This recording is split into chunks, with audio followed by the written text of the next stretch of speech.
manzur болгон орозо бар. Ал Кудай Таалага сөз берилген орозо бар. Ал эки түргө бөлүнөт. Кудай Таалага сөз берилген манзур болгон орозо эки түрдө болот. Убактысы белгиленген орозо, убактысы белгиленбеген орозо. Мисалы, убактысы белгиленген орозо.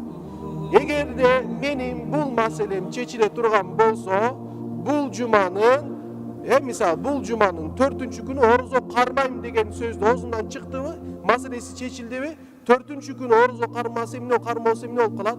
Ага үстүндө милдет фарз болуп калат. Орозо кармаш керек.